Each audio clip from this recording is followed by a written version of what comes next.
Sí, ya está grabando. Correcto, entonces, como les estaba comentando, chicos, lo primero, y para poder diferenciar estos cuadros, vamos a hablar de los trastornos disociativos y de los trastornos conversivos, ¿sí?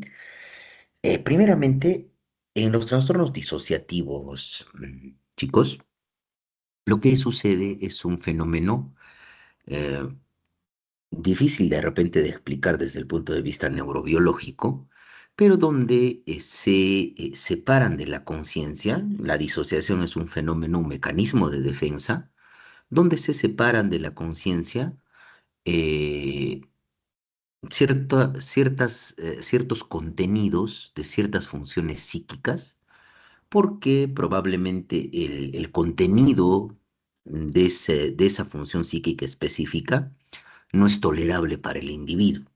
Entonces, como se separan estos contenidos de la parte de las funciones psíquicas, no pueden ser transferidos, digamos, a la conciencia, es decir, al estado consciente, cuando el paciente está consciente. Entonces, este fenómeno hace que se puedan alterar mm, a nivel de la memoria, es decir, recuerdos. Se puede alterar específicamente la relación con el entorno en parte de la realidad, ¿no es cierto? La relación con la realidad y la relación probablemente con uno mismo, ¿ya? Es decir, con mi personalidad. Y finalmente se puede alterar como fenómeno completo para lo anteriormente descrito, es decir, tanto para la parte de la memoria o como para la parte de mi relación con el entorno y mi relación conmigo mismo, la relación con mi personalidad o con mi identidad, ¿correcto?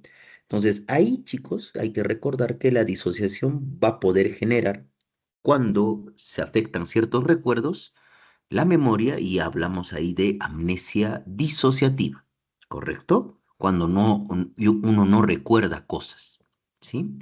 Cuando se altera justamente los contenidos respecto a la relación con el entorno, la relación conmigo mismo, se van a producir los fenómenos de desrealización, cuando yo no identifico o no siento esa familiaridad normalmente con el entorno, desrealización, o cuando yo llego a tener una perspectiva de tercera persona o a observarme a mí mismo como actor, como actor y como observador de mis actos. Entonces ahí hablamos de despersonalización, que en general la mayoría de veces se da conjuntamente, ¿no? Ahí está el trastorno de desrealización, despersonalización. Y finalmente, cuando hay un cambio en la identidad de manera completa, hablamos del trastorno de identidad disociativo, anteriormente conocido como trastorno de personalidad múltiple, ¿sí? Donde en un mismo individuo eh, confluyen dos o más personalidades, pero cada una de ellas adquiere las características de pensamiento, de afectividad, de relación con las demás personas y del control de los impulsos específica, ¿sí? Entonces, esos son los tres trastornos que podemos ver de acuerdo a este mecanismo de la disociación. Ahora, es muy importante recordar, chicos, que el fenómeno disociativo que se puede producir tiene que ver mucho con ciertos antecedentes. Es decir, que el individuo primeramente haya sufrido eventos vitales estresantes, especialmente en la niñez o en la adolescencia. Eso es un factor de riesgo, ¿correcto? Para desarrollar disociación. Y luego también están justamente las personalidades, donde existe una personalidad característicamente inestable, ¿sí? Y las personalidades que tienen más riesgo de desarrollo de trastornos disociativos son el trastorno de inestabilidad emocional de la personalidad de tipo límite y el trastorno histriónico de la personalidad, es decir, una personalidad muy sugestionable, ¿correcto? Entonces, siempre identifiquen eso. Y ahora, para la expresión aguda del fenómeno disociativo, ya sea en forma de amnesia disociativa, trastorno de despersonalización, desrealización o trastorno de identidad disociativo, siempre existe un evento estresante agudo que genera la respuesta disociativa. Siempre recuerden eso. Por ejemplo, en una amnesia disociativa puede haber que tenga una discusión con un familiar muy cercano y probablemente olvido lo que he hecho hace 3 días, ¿no? Esa es una amnesia netamente lacunar. ¿Correcto? Pero la amnesia disociativa, es decir, la incapacidad para poder recordar ciertas cosas, puede producirse de horas, puede producirse de días, de meses, de años, y el individuo va a ubicarse en un determinado tiempo, ¿no? Si digamos yo hago una amnesia disociativa de 7 años, probablemente voy a ubicarme en el año 2018. Voy a pensar que estamos en el 2018 y no recuerdo nada de lo que ha pasado en los últimos 8 años. Entonces, eso es muy importante a tener en cuenta. Ahora, muchas veces la amnesia disociativa, chicos, va asociado a un fenómeno a nivel de la conducta motora, ¿no? Es decir, que toma el nombre de fuga disociativa. Y la fuga disociativa viene a ser la conducta de deambular o vagabundeo, ese es el término, fuera del lugar donde normalmente un individuo realiza sus actividades, ¿no? Clásicamente, ¿qué sucede, no? La mayoría de veces la amnesia disociativa va acompañada de fuga disociativa. Después del evento estresante, el individuo se desplaza, por ejemplo, ¿no? Está en Arequipa, tiene el evento estresante y de repente desaparece por 2 días y luego aparece probablemente en Trujillo y el individuo no recuerda cómo ha llegado a Trujillo, ¿correcto? Eso es la fuga disociativa, ¿correcto? Recuerden eso, ¿ya? Otra de las cosas, como les digo, recuerden, siempre identifiquen el evento estresante y luego también hay que ver la personalidad, ¿sí? Y luego vamos al trastorno de despersonalización, desrealización.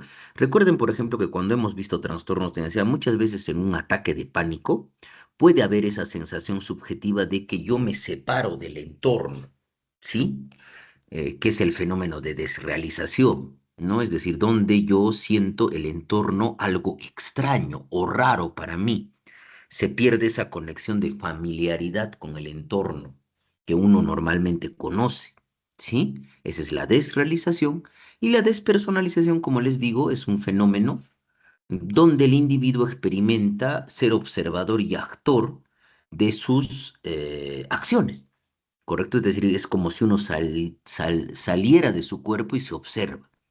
Sí, ese es el trastorno de despersonalización y desrealización, pero en ningún momento, chicos, se pierde el juicio de realidad, ¿correcto? Porque un individuo con un cuadro psicótico puede referir este tipo de experiencias, ¿no? Y ahí hablamos de las alucinaciones, la eutoscopía que se conoce, ¿no?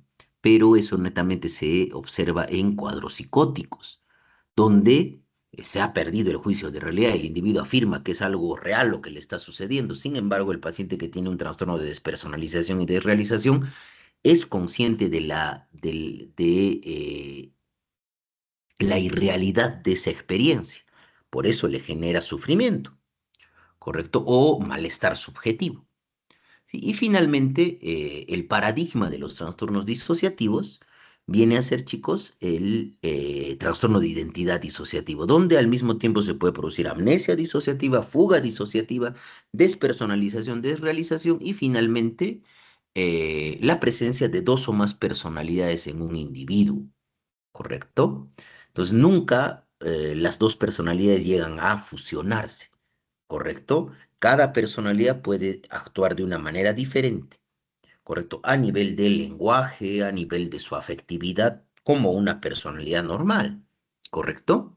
Entonces, eso hay que tener en cuenta. Ahora, siempre recuerden que, al igual que ahorita les voy a explicar con trastornos conversivos, para poder llegar a un diagnóstico de un trastorno disociativo, se tiene que haber excluido, el trastorno disociativo es un diagnóstico de exclusión, se tiene que haber excluido un cuadro orgánico. Y netamente un cuadro orgánico de tipo neurológico, ¿no es cierto? Es decir, normalmente es lo que sucede. Y una de las cosas que hay que descartar siempre en un paciente que aparentemente tiene fenómenos disociativos es uno, ¿no? Que se deba a un cuadro orgánico.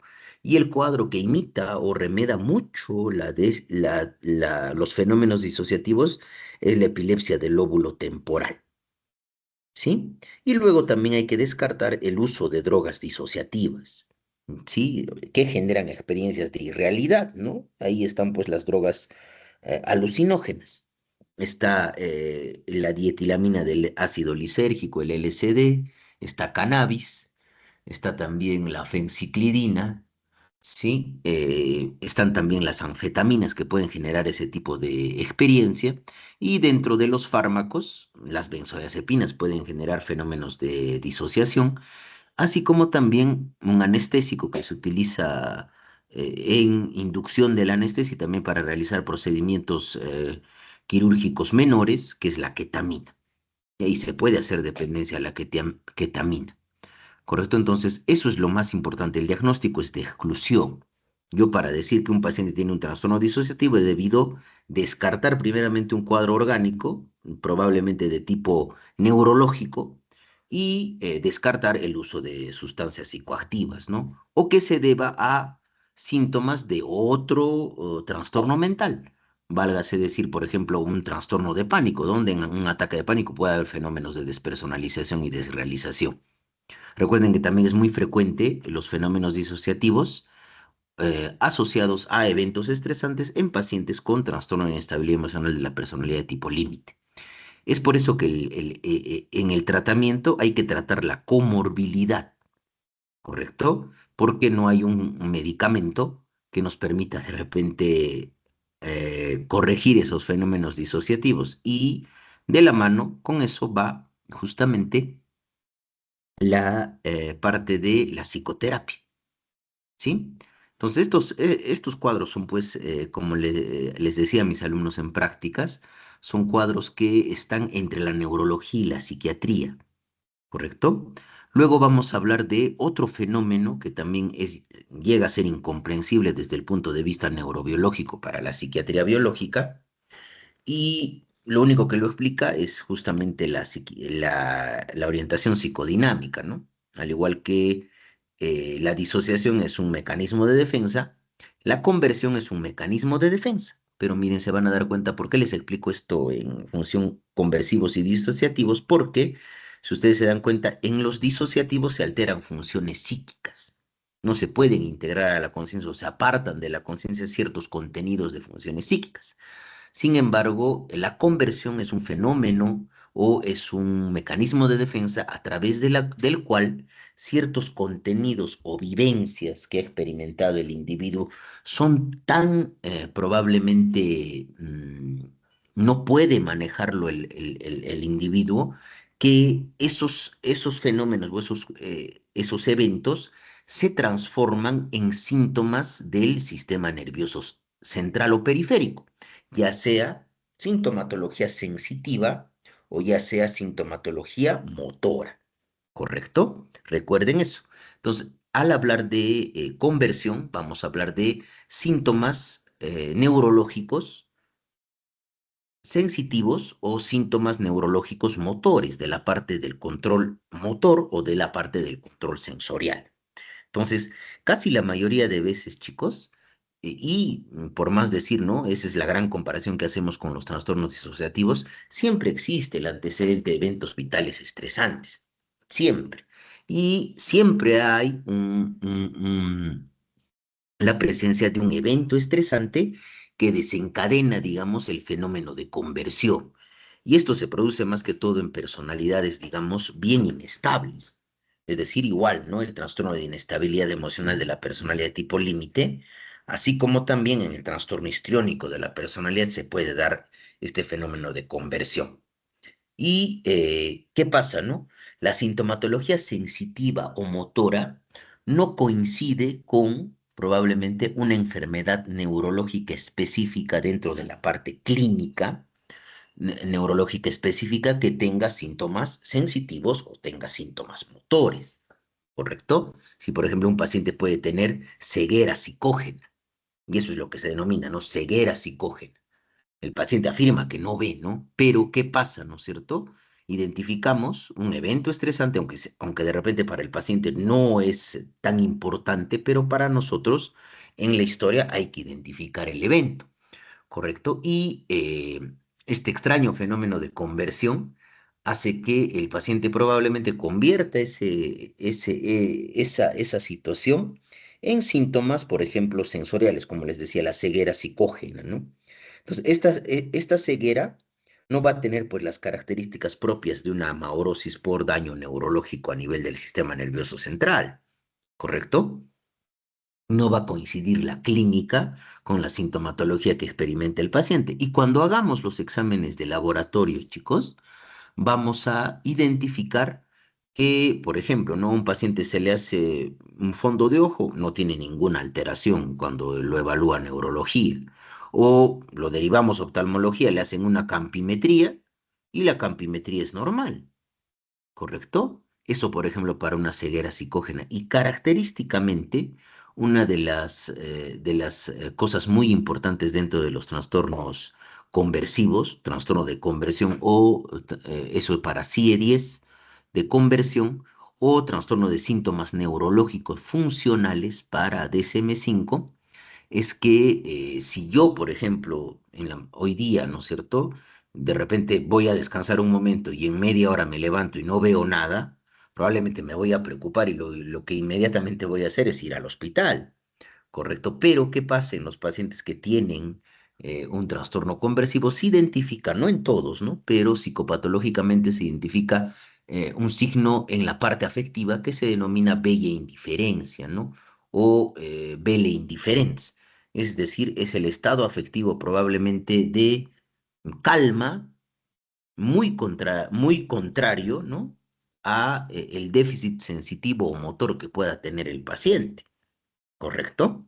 Entonces, siempre recuerden, al igual que los disociativos, los trastornos conversivos o de trastorno de síntomas neurológicos funcionales son cuadros donde se tiene que excluir, primeramente para poder llegar al diagnóstico, el diagnóstico es de exclusión. Primero he tenido que descartar la organicidad. Por eso, si bien es cierto, la clínica me orienta porque no tiene la clásica presentación de déficit sensitivo o motor como se presenta en una enfermedad neurológica específica, pero igual tengo que hacer el descarte de la organicidad, dependiendo, ¿no es cierto?, de los síntomas, ¿no? Si son netamente síntomas sensitivos o netamente déficit sensitivos o déficit motores, pediré pues pruebas de neuroimagen, pediré pruebas funcionales, electroencefalograma, pediré probablemente electromiograma y no coincide pues las características clínicas ni tampoco laboratoriales ni imagenológicas con la presentación clínica. Entonces, en estos cuadros es muy importante no juzgar al paciente respecto a la sintomatología que tiene, ni tampoco decirle, sabe qué, señor, usted está fingiendo, porque para el paciente es real lo que le está sucediendo, ¿no? Sin embargo, hay ciertas características que nos orientan, ¿no? Como el signo de el hover, o también cuando un paciente tiene ceguera psicógena, muchas veces va caminando y puede haber un objeto delante de él y lo esquiva, ¿correcto? Entonces, pero el paciente no es consciente, digamos, de lo que le está sucediendo en el déficit. Para él sí le está pasando eso, ¿no? Pero no hay una ganancia secundaria, es decir, evitar de repente algún castigo o ganar algo con eso, ¿no? Netamente la ganancia es primaria, ¿correcto? Es decir, es inconsciente. Entonces, en el tratamiento, primeramente en el diagnóstico es de exclusión, chicos. Dos, es importante realizar los exámenes adecuados y finalmente, para el tratamiento hay que hacer un tratamiento de la parte de eh, psicoeducación, no juzgar al paciente, explicarle que por un extraño fenómeno se está produciendo esto y que progresivamente probablemente va a recuperar ese déficit sensorial o ese déficit motor que ha desarrollado. Y hay que trabajar probablemente con psicoterapia con el paciente, ¿no? Porque la mayoría de veces tanto los trastornos disociativos como los conversivos son comorbilidades que se asocian a cuadros de personalidad. Recuerden, por favor, eso. ¿Ya? Eso desde ese punto de vista para que puedan recordar la diferencia entre la disociación y la conversión. Recuerden que la disociación va específicamente a no poder integrar en la conciencia funciones, contenidos de funciones psíquicas, memoria, relación con el entorno, relación con uno mismo y la personalidad. Y en la conversión, el fenómeno es que se convierten estas experiencias se convierten en síntomas neurológicos, es decir, déficits sensitivos o motores, que van a depender específicamente del sistema nervioso central o del sistema nervioso periférico. ¿Sí? Entonces es importante para que ustedes se organicen a nivel de poder repasar este tipo de cuadros en la disociación y la conversión. Luego vamos a hablar, chicos, de lo que son los trastornos somatomorfos. ¿Sí? Dentro de los trastornos somatomorfos, recuerden que en los trastornos somatomorfos el dolor es el eje central. Siempre recuerden que el dolor tiene dos vertientes dentro de la experiencia del ser humano, ¿no? Tiene una vertiente emocional o afectiva y tiene una vertiente física. Correcto decir que exista dolor.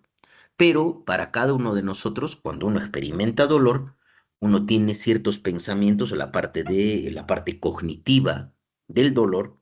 Tenemos también la parte afectiva del dolor, es decir, probablemente me voy. Si yo, por ejemplo, ahorita tengo una cefalea intensa, o empiezo a tener, en la mañana he empezado a tener dolor, ¿no?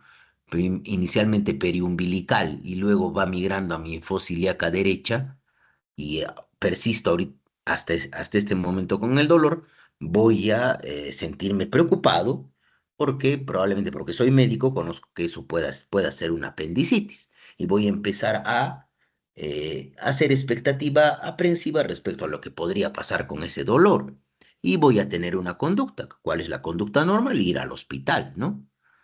¿Recuerdo? Entonces, en los trastornos somatomorfos hay alteraciones, hay excesiva preocupación respecto a la sintomatología que el paciente pueda tener, ¿correcto? Y también van a tener una respuesta conductual frente a esa sintomatología.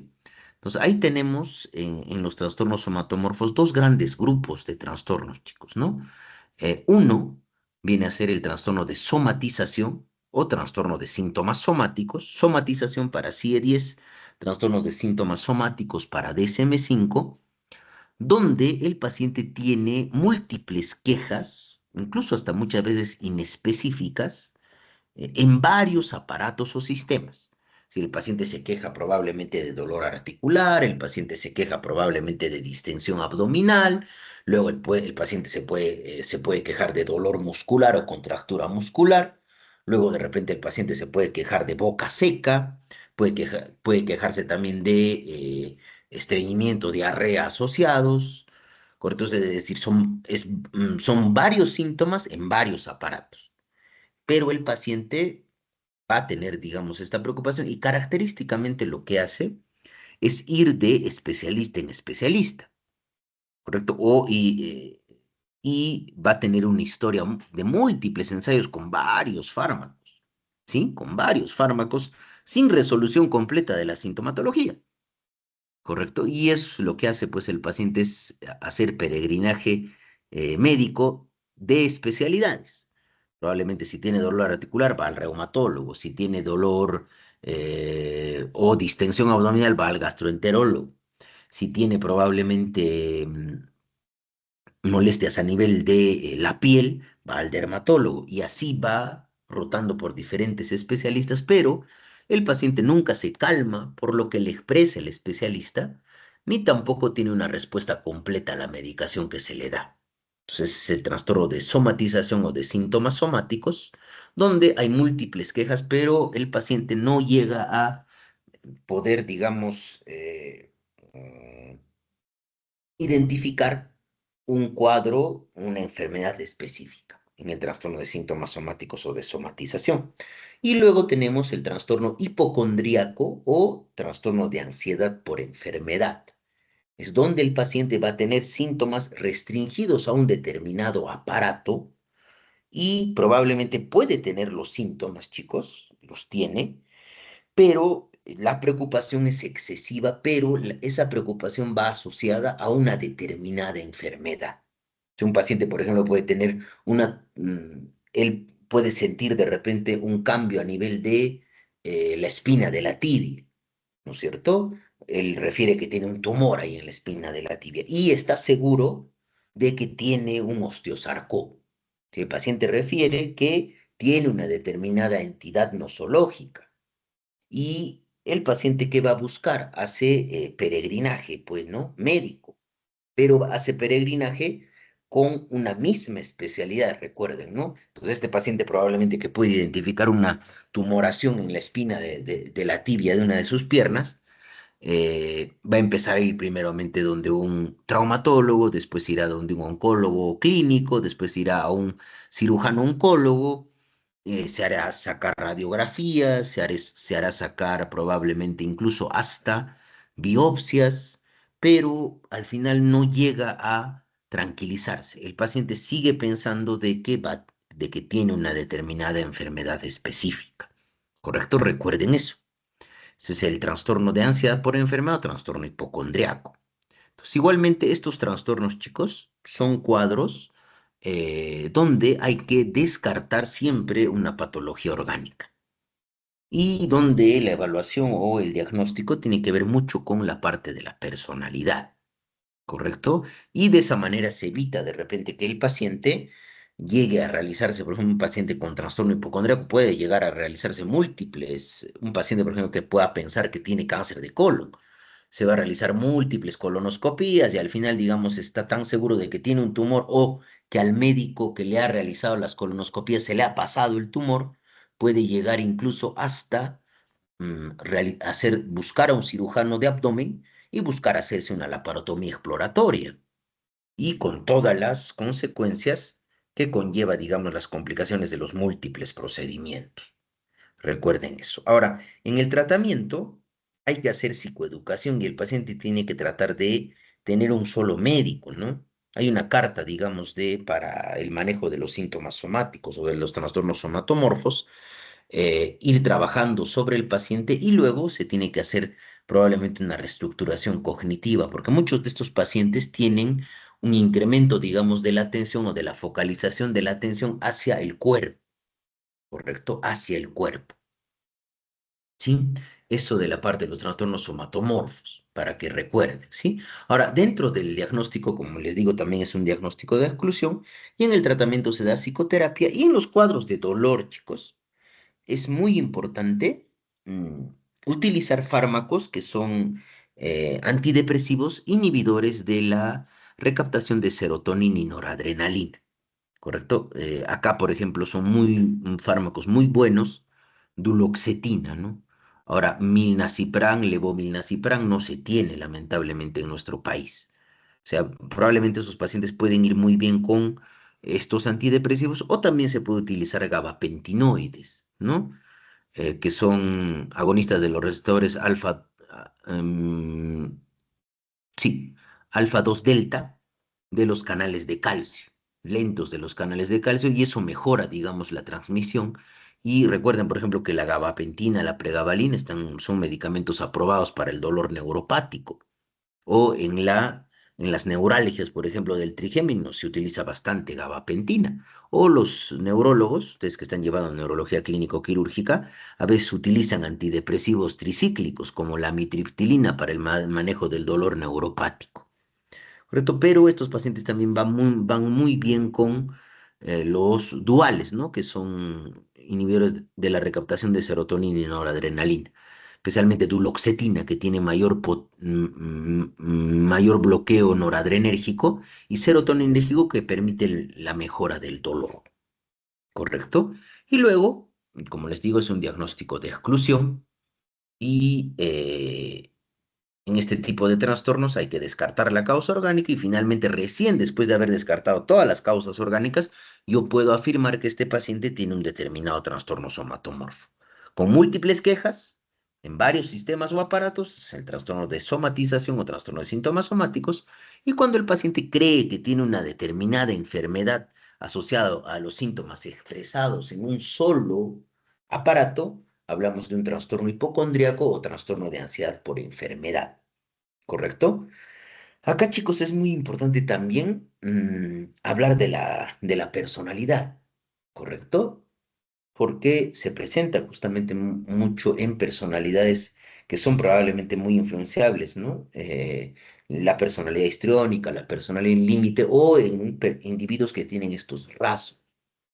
Y el tratamiento, como les digo, ¿no? Psicoterapia para la reestructuración cognitiva y cuando hay comorbilidad, se trata la comorbilidad. Entonces, de ahí hemos hecho trastornos disociativos, conversivos, somatomorfos, porque es más fácil, digamos, entenderlos desde este punto de vista comparándolos, ¿correcto? Luego tenemos otro trastorno, pero donde estos son los trastornos facticios, ¿correcto? Están dentro de los trastornos somatomorfos, donde el individuo ya también tiene una conducta, chicos, ¿no? Esta conducta es lograr ser parte del sistema de salud como paciente. Ese es el objetivo de los trastornos facticios, lograr ser parte del sistema de salud como paciente. Y para lograr justamente ser parte del sistema de salud como paciente, crea una enfermedad, ¿correcto? Puede, por ejemplo, con el objetivo de que lo hospitalicen y estar en el hospital, puede contaminar una muestra de orina con deposiciones, puede provocar hipoglicemias, puede generar, por ejemplo, sangrados, ¿correcto? Tomando warfarina, por ejemplo. Entonces, eso, recuerden, ¿no? En el facticio, el individuo, ¿cuál es su objetivo? Su objetivo es ser parte del sistema de salud, pero ahí no hay ningún tipo de ganancia. Recuerden, por favor, eso, ¿no? No hay una ganancia secundaria, es decir, no se está simulando una enfermedad con el objetivo, por ejemplo, de no ser condenado por la justicia o con el objetivo, por ejemplo, de no realizar servicio militar o no llegar a pagar una determinada indemnización o evitar un castigo por un crimen o una violación de las, no, de las leyes se haya realizado en los facticios, ¿no? Entonces, acá hablamos también del síndrome de Munchausen, ¿no? Que clásicamente es bien difícil encontrar la tríada clásica del síndrome de Munchausen con la pseudología fantástica, es decir, esa creación enorme de historias, la búsqueda, digamos, de ser parte del sistema de salud y probablemente la inconsciencia respecto a la conducta, ¿no? Entonces, este tipo de pacientes, una vez que ven que, digamos, están siendo descubiertos, inmediatamente van a escapar de un hospital y van a ir de un hospital a otro hospital haciendo lo que nosotros denominamos peregrinaje hospitalario, ¿correcto? Entonces, el diagnóstico también en los trastornos, en este tipo de trastornos en los facticios es de exclusión. Y el tratamiento va a ir específicamente a tratar la comorbilidad y psicoterapia para la reestructuración cognitiva con el tiempo en los facticios. Luego, recuerden chicos que también acá hablamos de simulación y la simulación viene a ser crear una determinada enfermedad, ya sea del sistema nervioso central o periférico, cualquier tipo de enfermedad de cualquier aparato, pero con el objetivo de tener una ganancia secundaria. Es decir, ¿a qué yo me refiero con ganancia secundaria? Yo estoy creando esos síntomas con el objetivo de evitar un castigo o con el objetivo de probablemente obtener, por ejemplo, una pensión. ¿Correcto? Esa es la simulación. Y recuerden que la simulación no es un trastorno mental, ya que el paciente es consciente de lo que está haciendo. ¿Correcto? Es decir, él sabe que está mintiendo, que está fingiendo y lo está haciendo de manera voluntaria.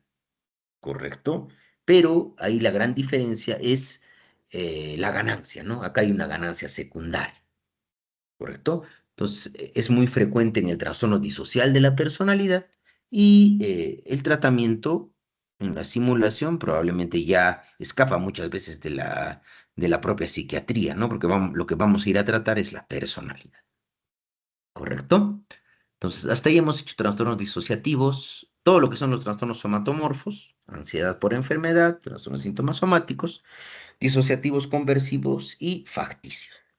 Entonces, después, chicos, hemos desarrollado en la primera clase de la tercera fase lo que son los trastornos neurocognitivos. Ahí hay que tener en cuenta dos cosas muy importantes, ¿no? Primeramente, los trastornos neurocognitivos, el trastorno neurocognitivo menor o el trastorno neurocognitivo mayor, que se conoce aún todavía en las clasificaciones de la Organización Mundial de la Salud como demencias. ¿Correcto? Que son cuadros que inician, que tienen un curso progresivo, deteriorante a largo plazo, sin la capacidad de restituir la función del paciente de manera completa. ¿Correcto? Recuerden eso en los trastornos neurocognitivos. Y a diferencia del otro trastorno que tenemos dentro de los trastornos neurocognitivos, que es el síndrome confuncional agudo o delirium, que se presenta de manera aguda, pero digamos, la gran diferencia con la parte de los trastornos neurocognitivos o demencias es que el paciente en ningún momento tiene fluctuación del nivel de conciencia en las demencias. En cambio, en el delirium sí hay fluctuación del nivel de conciencia, que es probablemente lo que más nos llama la atención, y fluctuaciones del nivel de la atención, inversión del ciclo sueño-vigilia, ¿correcto? Y de acuerdo de repente a la actividad motora, se puede clasificar el delirium en hipoactivo, donde hay una disminución de la actividad motora, hiperactivo, donde hay un aumento de la actividad motora, o puede ser un delirium mixto, ¿no? Hiperactivo, hipoactivo, ¿correcto? Y por definición, y esto es lo más importante que ustedes tienen que recordar, porque cuando sean internos, chicos, van a poder ver en las diferentes especialidades cómo hay este tipo de cuadros y no son reconocidos por el médico general ni siquiera incluso por el propio especialista, cuando en realidad el delirium o síndrome confusional agudo es una respuesta aguda del cerebro a una noxa sistémica.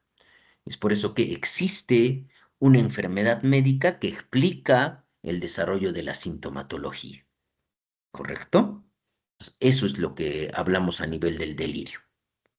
Recuerden eso, el inicio agudo, el curso fluctuante, la alteración del nivel de la conciencia, la alteración de otras funciones psíquicas y la actividad motora, ¿correcto? Y dentro del delirium existe una causa médica, por consiguiente el tratamiento, chicos, de un delirium va más que todo de la mano de la parte de sintomático. Los tratamientos de elección hasta el momento, el fármaco que más se ha utilizado es el haloperidol, ¿correcto? Porque el delirium es muy frecuente en áreas donde son pacientes críticos, ¿no? Es decir, en unidades de cuidados intensivos, en ancianos también es muy frecuente el delirium, el fármaco de elección es haloperidol, y en las unidades de cuidados intensivos utilizan un agonista alfa 2 que es la dexmedetomidina, ¿correcto? Que en ensayos clínicos aleatorizados o en metaanálisis ha demostrado utilidad, ¿correcto? La dexmedetomidina, ¿no? Y el delirium, recuerden que mientras un delirium no sea secundario, digamos, a una abstinencia de alcohol, que se denomina delirium tremens, no pueden administrar benzodiazepinas en un delirium, que la mayoría de veces el delirium se presenta más en ancianos y hay que tener cuidado en administrar benzodiazepinas, porque podemos provocar depresión respiratoria. Solamente están indicadas las benzodiazepinas cuando es un delirium secundario a la abstinencia del alcohol, ¿correcto? Que se conoce como delirium tremens. Y en la parte de los trastornos neurocognitivos o demencias, recuerden que tiene que haber alteración por lo menos en uno de los dominios cognitivos, uno de los 6 dominios cognitivos que les he explicado en clase, ¿no? Que tiene que ver con memoria, lenguaje, atención, cognición social. eh, mem- mm, hablamos también de la sensopercepción. ¿Correcto? Entonces, se altera uno de esos dominios, es decir, hay una disminución de uno de esos dominios cognitivos, pero asociado a eso tiene que haber alteración en dos cosas, ¿no? En actividades ya sea instrumentales de la vida diaria, como por ejemplo prepararme mi desayuno, es una actividad instrumental, o alteración en las actividades básicas de la vida diaria, ya que con el tiempo el paciente con un trastorno neurocognitivo mayor o demencia que se conoce va a llegar a ser totalmente dependiente. Entonces, para hablar de un trastorno neurocognitivo mayor o demencia, tiene que haber la afectación de un dominio más y tienen que verse alteradas las actividades tanto básicas como instrumentales de la vida diaria. Y progresivamente ese paciente va a ir a volverse dependiente. ¿Correcto? Y cuando las actividades básicas de la vida diaria están preservadas y aún hay algunas actividades instrumentales de la vida diaria que eh, están conservadas, hablamos de trastorno neurocognitivo mayor, ¿no? O mild cognitive impairment, ¿no? O deterioro cognitivo leve. ¿Correcto? Entonces, eso es muy importante. Ahora, en relación a la epidemiología y a la etiología de los cuadros demenciales, el principal factor de riesgo es la edad. A mayor edad, mayor riesgo del desarrollo de un trastorno neurocognitivo mayor. Ahora, si bien es cierto, casi aproximadamente el 70% de los casos de los trastornos neurocognitivos mayores se producen por enfermedad de Alzheimer. Luego más o menos del 15 al 20% se produce por demencia vascular. Luego alrededor del 5% es la demencia por cuerpos de Lewy. Y finalmente hay otras demencias, ¿no? Recuerden que es muy importante acá el enfoque de hablar de demencias reversibles e irreversibles, ¿no? Y es por eso también que se hace un estudio en la parte del panel de demencia que nosotros le denominamos, ¿sí? Eh, Ahora, tengan en cuenta que cuando hay alteraciones netamente propias de las funciones corticales, como memoria, lenguaje, atención, concentración, em, se ve afectado más que todo o tiene una correlación clínica con la demencia por enfermedad de Alzheimer. ¿Correcto? Luego, la demencia vascular se produce por infartos, ya sea estratégicos de una determinada arteria o la acumulación de ciertos infartos pequeños que hacen que el paciente disminuya o tenga un declive cognitivo y de ahí se estabilice.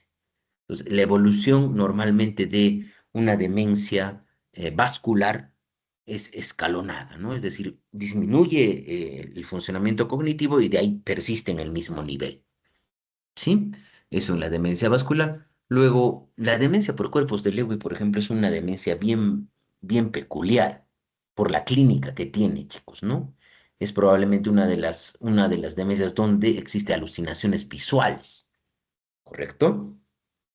Dos, hay una hipersensibilidad a los antipsicóticos de primera generación.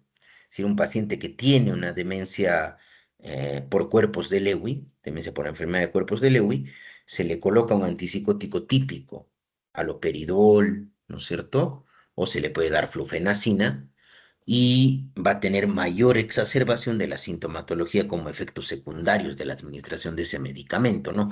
Va a tener parkinsonismo, va a tener rigidez muscular, puede tener distonías, ¿correcto?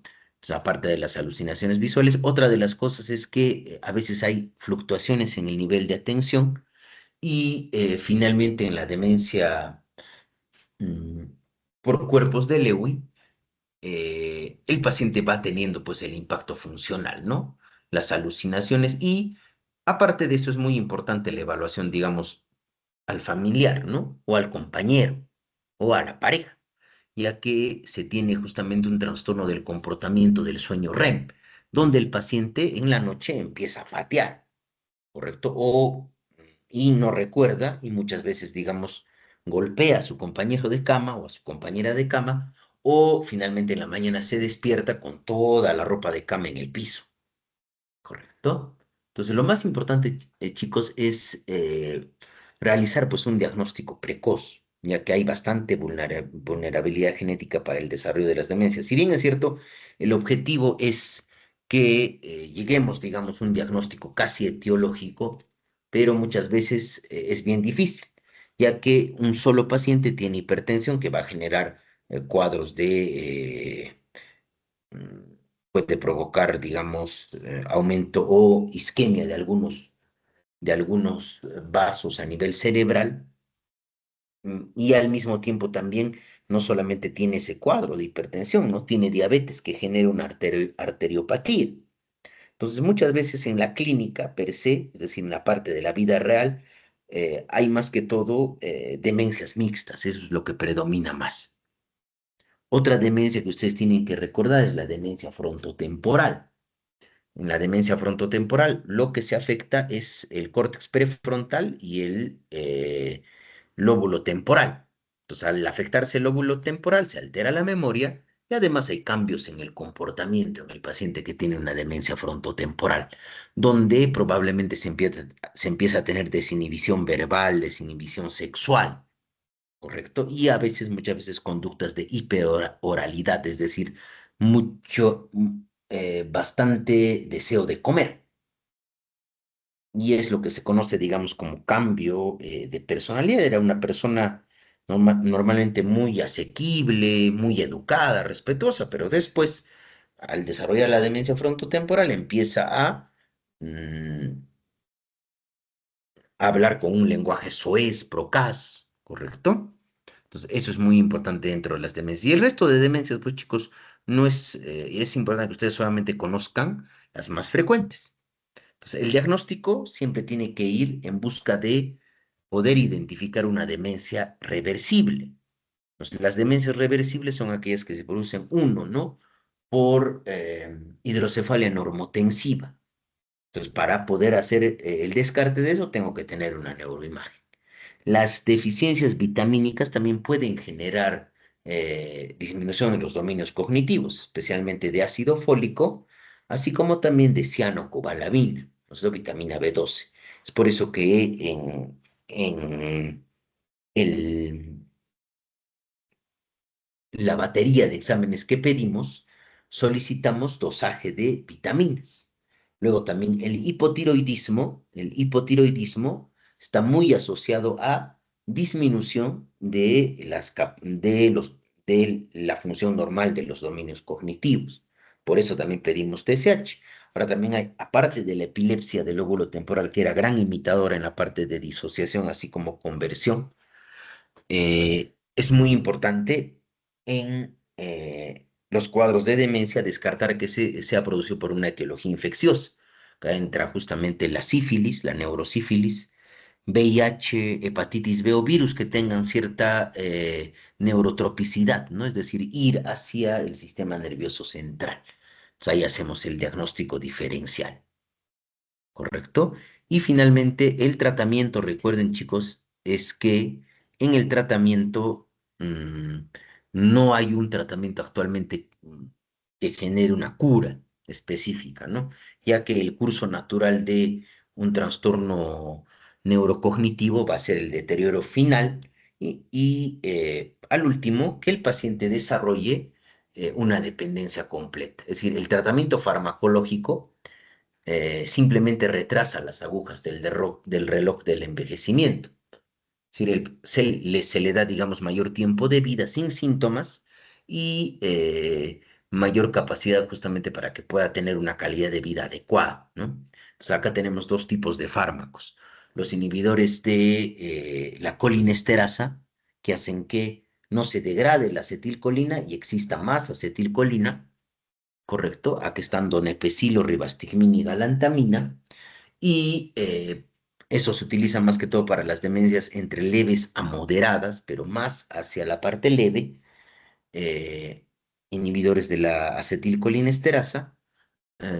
Y luego tenemos un antagonista del receptor N-metildeaspartato. Porque recuerden, fisiopatológicamente, cuando se produce una demencia, va habiendo apoptosis neuronal.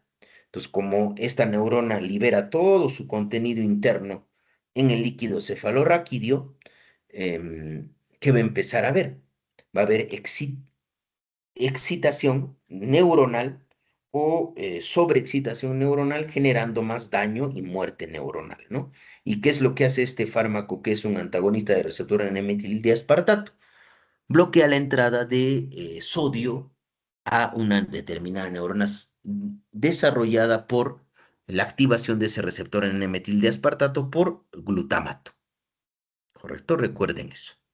Y ese fármaco, justamente que actúa como si fuera un magnesio artificial, ya que el magnesio bloquea la entrada o el canal de sodio que tiene el receptor en el metil de aspartato, es justamente la memantina, ¿correcto? Entonces, hasta ahí, chicos, hemos hecho trastornos disociativos, somatomorfos, conversivos, hemos hecho facticios, estamos haciendo los trastornos neurocognitivos. Y hemos determinado lo que es la demencia, lo que es el delirio, cuáles son las grandes diferencias, cuál es el objetivo, ¿no? Y lo que tienen que identificar para poder diagnosticar una demencia y lo que siempre les recalco, ¿no? Recordar de pedir los exámenes de laboratorio porque muchas veces puede haber un hipotiroidismo que imite una demencia. ¿Correcto? O puede haber incluso hasta un cuadro depresivo que puede imitar una demencia, y acá se conoce como eso como pseudodemencia depresiva, y se va a solucionar administrándole al paciente tratamiento antidepresivo. Y con el tiempo va a mejorar el funcionamiento cognitivo, ¿correcto? Entonces, hasta ahí, chicos. Después, lo que hemos desarrollado ha sido, nos falta trastornos del ciclo vital de la mujer, trastornos psicosexuales y finalmente psiquiatría del niño y del adolescente y psiquiatría de enlace. Entonces vamos a hablar de lo que son los trastornos psicosexuales. A ver, entonces, en los trastornos psicosexuales acá, chicos, es muy importante reconocer que hay tres grandes grupos de trastornos, ¿sí? Los que se producen por una alteración a nivel de la respuesta sexual, correcto, en cualquiera de sus fases, en el varón o en la mujer, a eso denominamos disfunciones sexuales, correcto. Luego tenemos las alteraciones que tienen que ver con el objeto a través del cual, objeto, situación o persona a través del cual el individuo obtiene placer, ¿correcto? O obtiene una respuesta sexual. Y este grupo están justamente las parafilias y finalmente las alteraciones que existen cuando hay una incongruencia entre la identidad sexual del individuo, es decir, las características físicas, no son congruentes con el género que el individuo experimenta. Normalmente, por ejemplo, los que somos varones, nos identificamos como varones, es la identidad sexual. Y luego lo que uno dice o hace para manifestar a los demás que es un varón es la identidad de género. Cuando existe una incongruencia entre ambos, hablamos de disforia de género, ¿correcto? Entonces, tres grandes grupos, los trastornos, las disfunciones sexuales, las parafilias y la disforia de género. ¿Ya? Entonces, recuerden que dentro de los conceptos que ustedes me tienen que manejar en sexualidad humana, es que la sexualidad tiene doble objetivo en el ser humano, ¿no? Uno es la perpetuación de la especie y dos es el componente afectivo o emocional, ¿correcto? Entonces, acá vamos a hablar de cuatro conceptos muy importantes para poder entender el resto de patologías, ¿correcto? Entonces, en las disfunciones sexuales. Sí,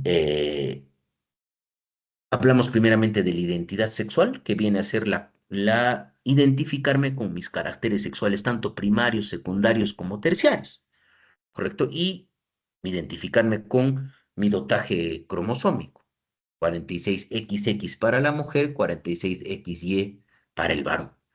Esa es la identidad sexual. Después tenemos la orientación sexual. La orientación sexual, recuerden chicos, no es una patología y viene a ser el, mm, sexo con el cual yo experimento una respuesta sexual. Entonces yo puedo tener una orientación homosexual cuando tengo una respuesta sexual con el contacto con personas de mi mismo sexo, ¿correcto? Heterosexual cuando obtengo una respuesta sexual, cuando tengo contacto con individuos del otro sexo, o bisexual cuando experimento una respuesta sexual ya sea con individuos o con ambos individuos, ¿no? Que hablamos de bisexual, esa es identidad sexual. Recuerden que más o menos ya a los 3 años se identifica la identidad sexual, aproximadamente, y eso coincide, ¿no? Con el criterio respecto a la disforia de género. ¿correcto? Luego tenemos, hemos hablado de orientación sexual, luego tenemos la identidad de género. La identidad de género, chicos, es un constructo social y es lo que se dice o se hace frente a una sociedad y una cultura para identificarme en mi rol como varón o como mujer, ¿correcto? Entonces, eso es algo muy importante, es un constructo social. Por ejemplo, normalmente en nuestro constructo social, un varón utiliza un pantalón, ¿correcto? No va a utilizar una falda, ¿no? Entonces, lo que se dice o se hace para ser reconocido como varón o como mujer, ¿correcto? Esa es la identidad de género. Y finalmente tenemos la respuesta sexual. Entonces, la respuesta sexual, chicos, tiene cuatro fases, ¿correcto? Que se presentan de la misma manera tanto en el varón como en la mujer.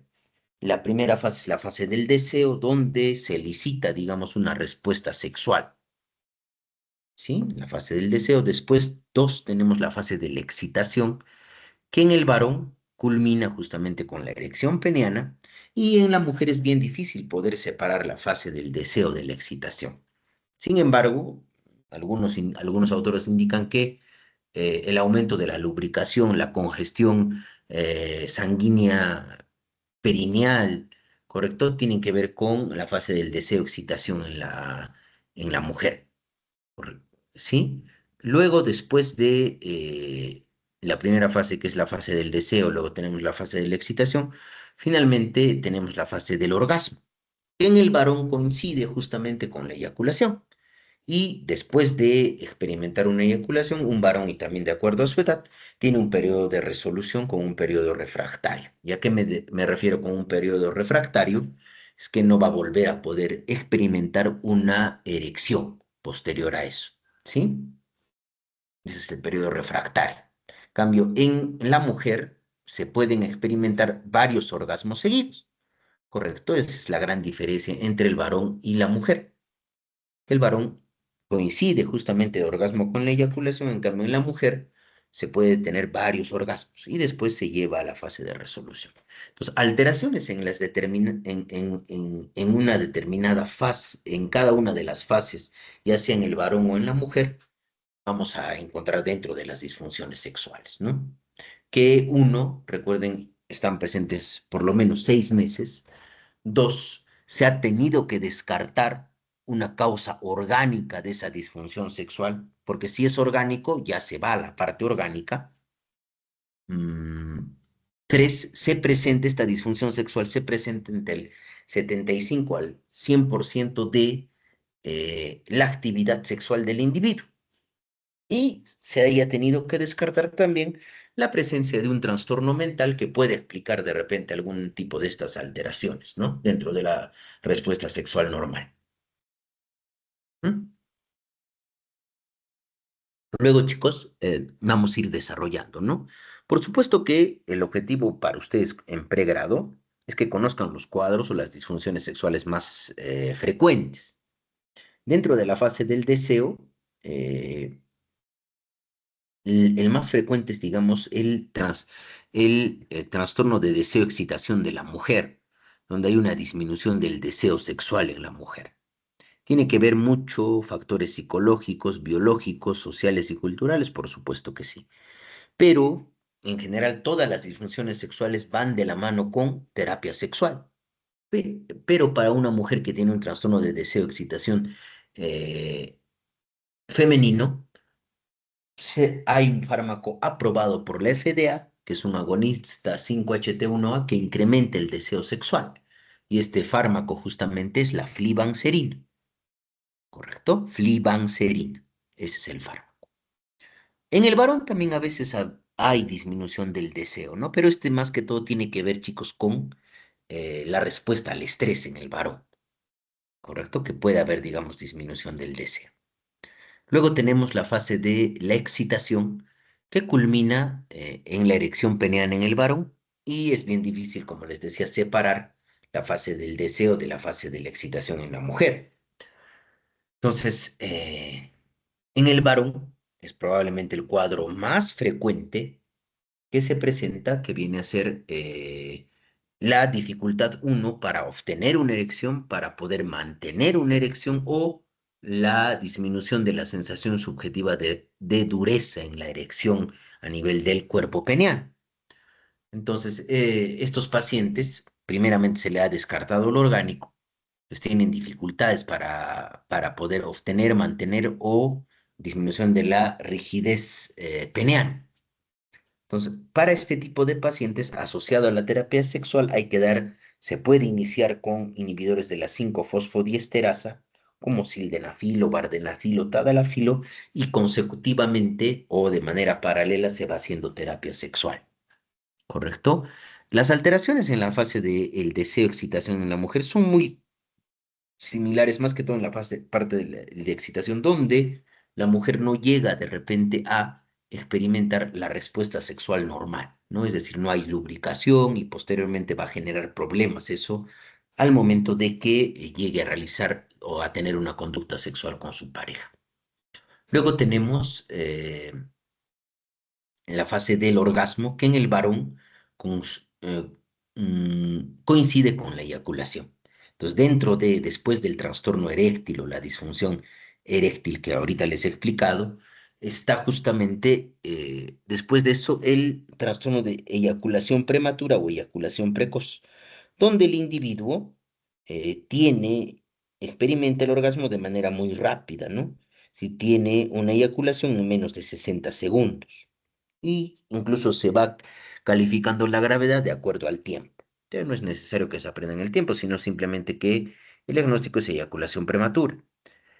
Y dentro de los medicamentos que se pueden utilizar siempre aunado a terapia sexual, el fármaco que tiene mejores resultados para tratar una eyaculación prematura viene a ser la paroxetina. ¿Correcto? Recuerden, por favor, eso, paroxetina. Y se van a acordar, ¿no es cierto? Lo que yo siempre les decía es el paracetamol de los psiquiatras, que incluso hasta sirve para la eyaculación prematura. ¿Correcto? Y otro cuadro menos frecuente, chicos, viene a ser dentro de la eyaculación retardada, ¿no? Es un efecto adverso de los inhibidores selectivos de recaptación de serotonina, por ejemplo. ¿Sí? Y en la fase de el orgasmo no hay una respuesta en general en la mujer. La fase del orgasmo va asociada con una respuesta sistémica, chicos, ¿no? Que tiene que ver con vasodilatación corporal completa, una sensación justamente de placer importante. Entonces acá hablamos de la anorgasmia femenina, ¿correcto? La anorgasmia femenina. Es uno de los trastornos también muy frecuentes y esto tiene que ir más que todo asociado a terapia sexual y si hay comorbilidad de alguna otra, eh, mm, de algún otro problema psicopatológico, se da el tratamiento de la parte de la comorbilidad, ¿correcto? Entonces hasta ahí hemos visto ya lo que son las disfunciones sexuales. Después vamos a hablar justamente de las parafilias. Y acá hay dos cositas muy importantes que tienen que recordar, ¿no? Para es paralelo a filos, el amor. Recuerden que nosotros teníamos una orientación sexual, que normalmente es normal dentro de nuestra cultura que sexualmente yo me sienta atraído, por ejemplo, por una mujer, ¿no? O un varón por otro varón. Esta es la orientación. Pero ¿qué pasa cuando este vínculo se altera y, por ejemplo, requiero o necesito de una determinada situación, de un objeto, de una persona, para elicitar mi respuesta sexual? Ahí hablamos justamente de las parafilias. Y ahí, chicos, hay que diferenciar dos grandes cosas, ¿no? Lo que es una conducta parafílica de lo que es un trastorno parafílico. Una conducta parafílica tiene que ver, digamos, más que todo con la parte de una fantasía, ¿correcto? Una persona, por ejemplo, puede pensar que o se puede sentir, digamos, puede sentir más deseo, más excitación, pensando en que pueda tener intimidad con su pareja de repente en un baño público, ¿correcto? Pero esto es una conducta parafílica. Pero, ¿a qué nosotros denominamos un trastorno parafílico? Cuando adquiere carácter de exclusividad, es decir, cuando ese objeto, esa situación o esa persona tiene que estar presente para elicitar la respuesta sexual obligatoriamente. Entonces ahí hablamos de los cuadros de exhibicionismo, por ejemplo, donde el paciente obtiene la excitación asociado a mostrar sus genitales a personas desprevenidas, específicamente mujeres. Y recuerden que las parafilias son mucho más frecuentes en hombres y inician en la adolescencia y en la mayoría de oportunidades em, no solamente está presente una parafilia, sino están presentes dos o más parafilias en un mismo individuo. ¿Correcto? Después del exhibicionismo tenemos el voyeurismo, donde el individuo siente excitación al observar a otras personas o a una persona desnuda o a otras personas manteniendo relaciones sexuales. Y al final, tanto el exhibicionista como el voyeurista empiezan a sofisticar mucho más sus conductas para obtener ese placer sexual derivado de ese objeto, ¿no? Exhibicionismo, voyeurismo. Luego tenemos uno de los cuadros también que es castigado por la ley, que es la pedofilia, donde un individuo experimenta excitación o deseo sexual asociado a ver a niños o niñas prepúberes menores de 13 años o mantener relaciones sexuales con ellos. Entonces, la pedofilia, pero tiene que tener carácter de exclusividad. Y finalmente hablamos también del fetichismo. Y el fetichismo es donde existe la presencia de un objeto inanimado para poder elicitar la respuesta sexual. Un varón requiere que su esposa siempre esté vestida, por ejemplo, de una determinada, un determinado, por ejemplo, superhéroe, digamos, ¿no? Entonces, ese es el fetichismo, porque cuando no está vestida de ese superhéroe, no tiene la respuesta sexual normal. ¿Correcto? Recuerden eso. Y luego tenemos también el sadismo y el masoquismo que van de la mano, ¿no? Sadomasoquismo, por eso hablamos de este tipo de parafilias, ¿no? El sadismo es cuando yo experimento placer o excitación al momento de infligir dolor a otra persona, y el masoquismo es cuando yo experimento placer o excitación cuando me provoca, necesito sentir dolor para poder experimentar placer.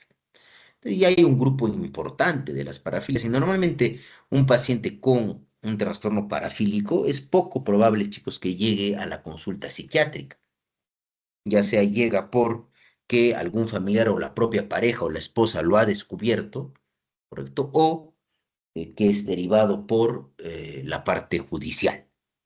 ¿Correcto? Eso es en las parafilias. Ahora, el tratamiento va de la mano porque muchas veces estos trastornos están muy asociados al control de impulsos.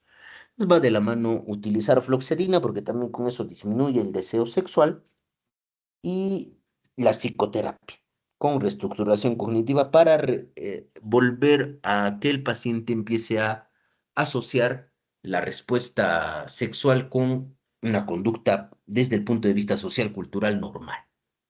Se reestructura cognitivamente al paciente. Y finalmente vamos a pasar a un cuadro donde lo que nosotros denominamos es disforia de género, donde hay una incongruencia entre la identidad sexual y la identidad de género. Entonces, cuando tenemos un varón y desea, digamos, transicionar a ser mujer, tenemos una mujer trans, ¿cierto? Y cuando tenemos una mujer que desea transicionar a ser varón, tenemos un hombre trans. Recuerden, chicos, que para hablar de una disforia de género, este cuadro se tiene que presentar antes de los 3 años, porque recuerden que les dije también que la identidad sexual ya se consolida a partir de los 3 años, ¿sí? Eh, entonces, dentro de este grupo de pacientes, estos pacientes van a manifestar de manera expresa su deseo de pertenecer al otro género, ya sea una mujer trans o un hombre trans, y van a buscar la transición. O desde niños iban prefiriendo jugar con juguetes propios del otro género, ¿no? Por ejemplo, una mujer trans normalmente en vez de jugar con carritos, jugaba con muñecas. ¿Cierto? Entonces, acá, ¿por qué es importante tener en cuenta este tipo de cuadros, chicos, ¿no? Porque este grupo de minorías de género son grupos de mayor vulnerabilidad para el desarrollo de trastornos mentales. ¿correcto? Uno, hay más riesgo de trastornos de personalidad y acá tiene que haber un manejo multidisciplinario si un determinado paciente desea transicionar, ¿no? Es decir, tiene que haber mm, evaluación por endocrinología, por ginecología, por urología, ¿correcto? También tiene que participar el psicólogo clínico en la disforia de género, aunque al final, digamos, disforia como tal pura es bien infrecuente, ¿no? Los pacientes se mueven en un espectro, que podríamos decir. Sí, entonces, hasta ahí hemos hecho la parte de los trastornos psicosexuales. Eh, Luego, vamos a ver, respecto, chicos, a violencia, hay tres cosas que quiero que recuerden, ¿no? La prevención. Lo más importante es la prevención y recuerden que la violencia hay un objetivo de hacer daño en la violencia. Entonces, la prevención primaria es evitar que se produzca el acto violento. La prevención secundaria es atender a las víctimas de la violencia. Y la prevención terciaria es la rehabilitación y la reinserción de estas víctimas de la violencia. Por eso ese modelo, digamos, ecológico de la violencia que va desde la familia, la comunidad y finalmente la organización más grande que va a ser el Estado, tiene que ver con la prevención tanto primaria, secundaria o terciaria en la parte de lo que es violencia. ¿Sí? Luego, chicos, hemos hecho psiquiatría del niño y del adolescente. Entonces, primero hemos hablado de los trastornos del neurodesarrollo, que incluyen trastorno del espectro autista y TDAH. ¿Sí? Bueno, en el trastorno del espectro autista, recuerden que es una alteración del neurodesarrollo, donde hay alteraciones en la socialización, intereses restringidos y conductas repetitivas. Por esto se produce desde con retrasos, digamos, probablemente de los hitos del desarrollo y se produce desde niños, no es que aparezca, ¿no? Y el tratamiento netamente va a ser de manejo de la sintomatología. ¿Y cuál es el fármaco que está, cuáles son los fármacos que están aprobados para la irritabilidad o la agresividad asociada al trastorno del espectro autista? Risperidona y aripiprazol. Recuerden eso. Después, chicos, tenemos dentro de trastornos del neurodesarrollo, tenemos el TDAH, que es trastorno de déficit de atención con hiperactividad. Entonces, recuerden que este trastorno es mucho más frecuente en varones. A medida que va avanzando o el cerebro va, eh, mm, que podríamos decir coloquialmente, madurando, ¿no es cierto? Es decir, va adquiriendo más funciones, se va a ir viendo, digamos, estas alteraciones, ¿no? Pues primeramente predominará mucho más la impulsividad y finalmente cuando no se trata de una manera adecuada, el adulto termina con predominio justamente de las manifestaciones de concentración, ¿correcto? Y acá es muy importante, chicos, que puedan diferenciar en psiquiatría del niño porque es una subespecialidad, ¿no? Y los fármacos de primera línea para tratar, es decir, el tratamiento de primera línea para el TDAH, chicos, viene a ser estimulantes, tipo metilfenidato o anfetaminas. Sí, es el tratamiento de primera línea, ¿correcto? Junto con psicoterapia. Luego hablamos del trastorno de ansiedad por enfermedad, donde, chicos, hay una respuesta desproporcionada a la separación de una figura de apego.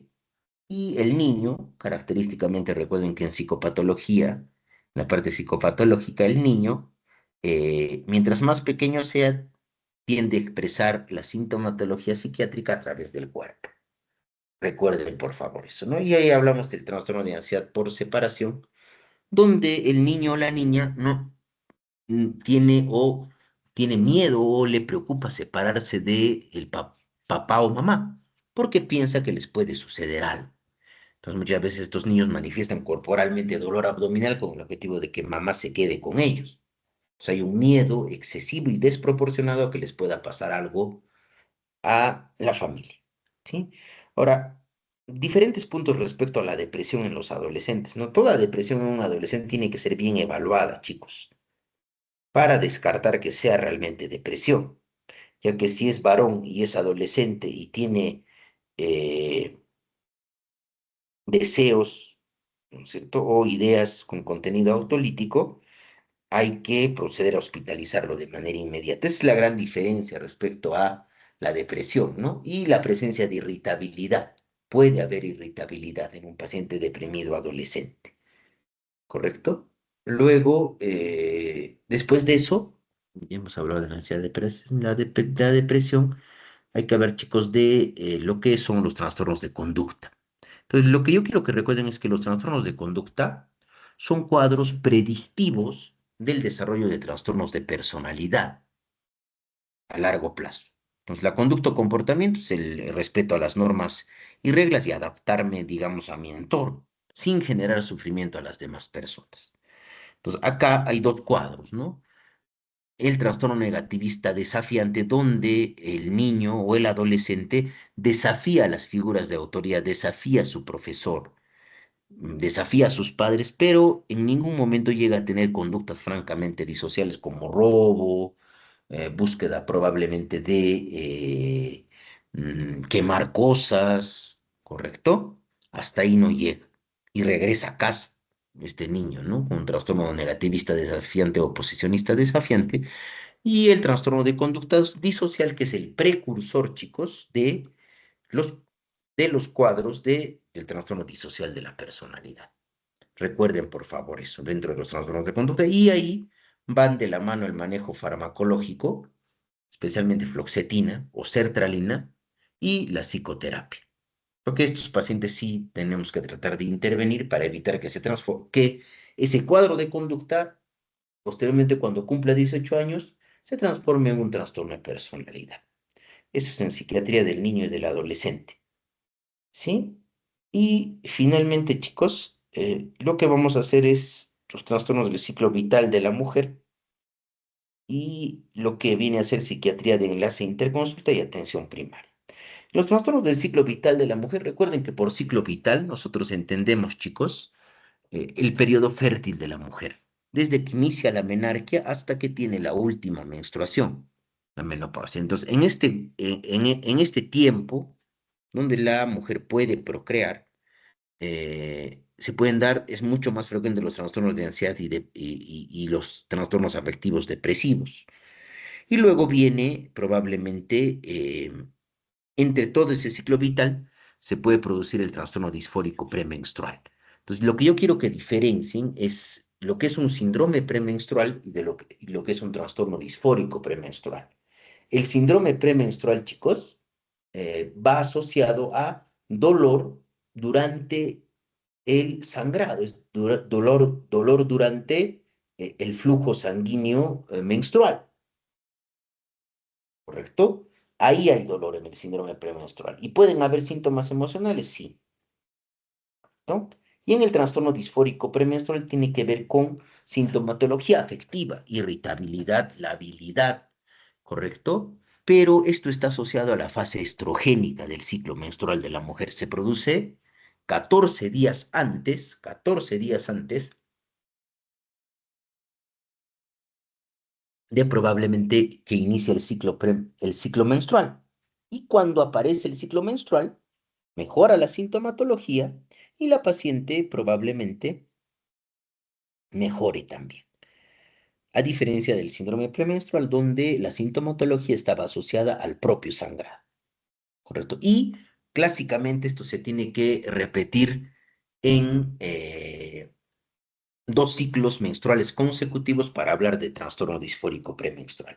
Además, también en la parte de psiquiatría del ciclo vital, de los trastornos psiquiátricos más frecuentes en el ciclo vital de la mujer, vimos, chicos, que los estrógenos tienen un efecto antidepresivo y la progesterona tiene un efecto ansiolítico, ¿correcto? Luego, durante el embarazo es también frecuente que puedan haber pacientes que desarrollen cuadros ansiosos o cuadros depresivos de nuevo, es decir, de repente, ¿no? Lo desarrollan durante el embarazo. Ahí las pautas para el tratamiento durante el embarazo, las pautas para el tratamiento es que hasta las 12 semanas durante el primer trimestre hay que tratar de evitar cualquier tipo de fármaco. Y cualquier mujer en edad fértil no se le tiene que prescribir ni carbamazepina, ni ácido valproico, ni topiramato, ¿correcto? Y tratar de restringir, digamos, el tiempo de la exposición a un fármaco, ¿no? Es decir, se tiene que producir hasta evitar cualquier fármaco hasta las 12 semanas, ¿correcto? Posteriormente a esto, ¿qué fármacos son compatibles con el embarazo? ¿No? Especialmente fluoxetina es compatible y el otro fármaco que se puede utilizar si es que el paciente tiene psicosis es las dibenzodiazepinas. No son benzodiazepinas, sino justamente son fármacos derivados de la clozapina. Ahí está quetiapina y olanzapina. ¿Y por qué se las utiliza? Como les explica en la clase teórica, es justamente porque atraviesan de una manera más lenta o atraviesan muy poco la barrera fetoplacentaria. Entonces, si no van a tener concentraciones altas en el feto, ¿no? Luego, dentro del embarazo. Luego viene un periodo de alto riesgo para el desarrollo de patología psiquiátrica, chicos, que viene a ser el puerperio, es decir, el tiempo después del embarazo, ¿correcto? Acá se pueden desarrollar tres cuadros, de acuerdo también a su tiempo y también de acuerdo a su inicio, va bajando la frecuencia. Lo más frecuente es el blues postparto o el maternity blues o la disforia postparto que está asociado, pues chicos, a característicamente sintomatología, como si fuera un cuadro adaptativo asociado al asociado al parto, y se presenta más que todo en mujeres que tienen por primera vez su bebé, es decir, en primigestas. Y este cuadro, entre los 2 a 4 días después del parto, se produce eh, no requiere tratamiento, remite espontáneamente y lo único que requiere es que si es que hay que hacer un control para evitar de probablemente si se prolonga más allá de las 2 semanas, ya hablaríamos de depresión postparto, la psicoeducación y la psicoterapia breve es muy importante, ¿correcto? Dentro del blues postparto. Después viene la depresión postparto. Y la depresión postparto tiene las características similares a una depresión normal, ¿no? Es decir, ánimo deprimido y anhedonia. Pero acá viene el gran riesgo, ¿no? Primero es que la madre empieza a descuidar de sí misma y va a empezar a descuidar al niño. Y luego que una madre en una depresión postparto desarrolle psicosis y empieza a tener ideas delirantes asociadas al origen del bebé. Eso es lo que es lo más riesgoso. Por supuesto que no tan riesgoso como una psicosis de novo, que sí requiere, digamos, hospitalización. En cambio,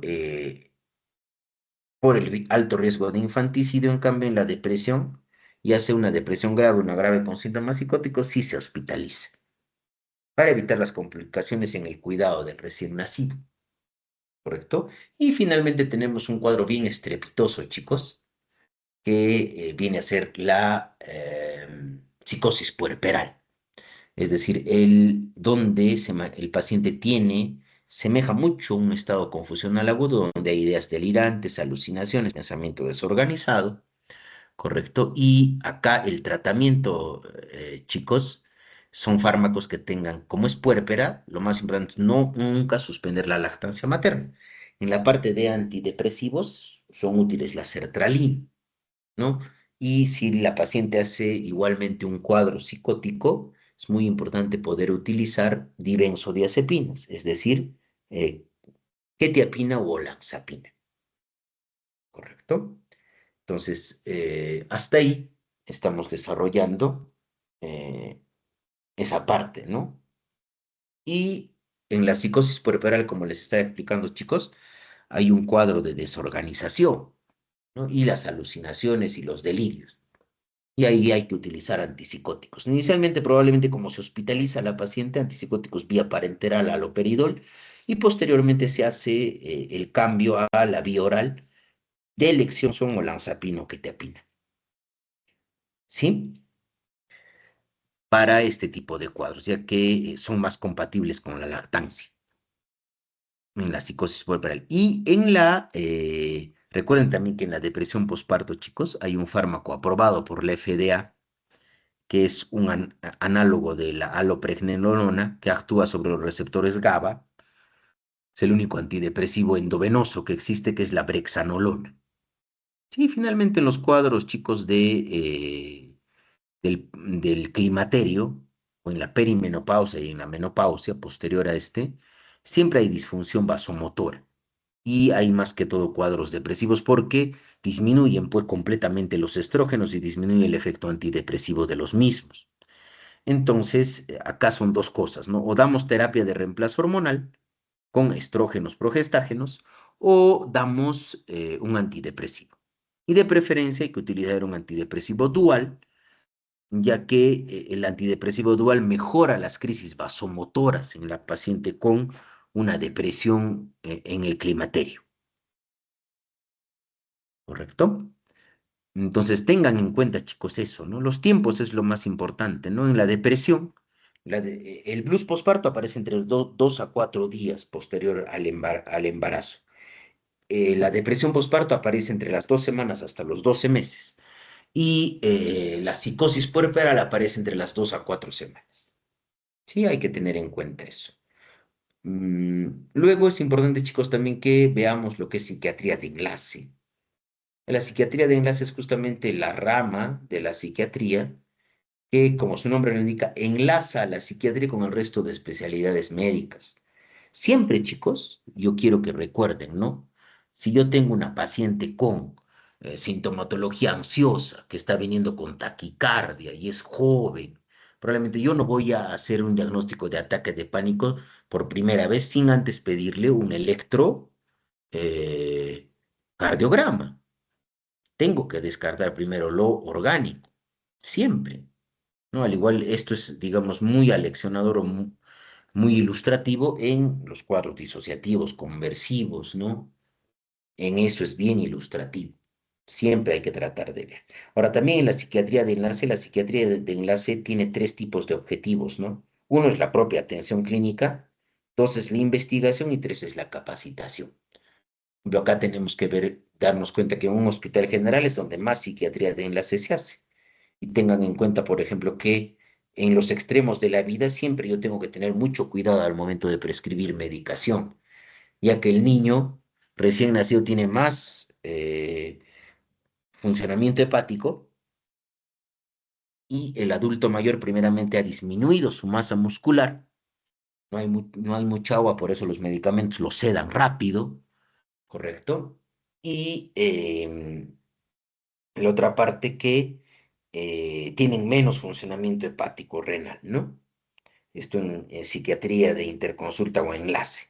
Recuerden, por favor, eso. Luego, en la parte de psiquiatría comunitaria y de primer nivel de atención, recuerden la ley de salud mental. Y lo más importante es que ustedes, teniendo en cuenta los conceptos que hemos desarrollado en psiquiatría, cuando estén en el primer nivel de atención, sepan a dónde derivar un paciente. Si tienen, por ejemplo, un adolescente con alto riesgo suicida y ustedes saben que este paciente por el alto riesgo suicidio, por ser el mismo hecho de ser adolescente, requiere una hospitalización, ustedes lo mandarán al centro de salud mental comunitario, donde probablemente haya o no haya psiquiatra, no, tienen que referirlo a un hospital. Pero por eso es útil valorar, digamos, esta parte de la psiquiatría de enlace. ¿Sí? Y, y la parte de la psiquiatría comunitaria, teniendo en cuenta, digamos, que es un sistema integrado, chicos, ¿no? Donde de los puestos de salud se puede mandar directamente a un centro de salud mental comunitario que es su jurisdicción para que lo vea el psiquiatra. Pero lamentablemente la reforma está bien hecha, pero desde el punto de vista técnico, legal, pero lamentablemente no hay psiquiatras en los centros de salud mental comunitario y finalmente los hospitales se desbordan en atenciones. Pues, chicos, entonces, hasta ahí creo que les he tratado de dar lo más importante respecto a los diferentes cuadros que hemos podido tocar en esta fase. Hemos podido repasar todos los cuadros que hemos hecho. Ahora, si es que tienen alguna duda, los escucho.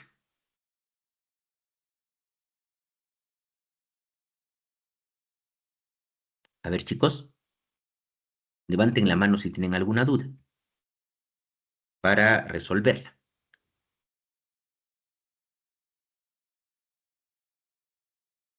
A ver, Isabel, ¿te escucho?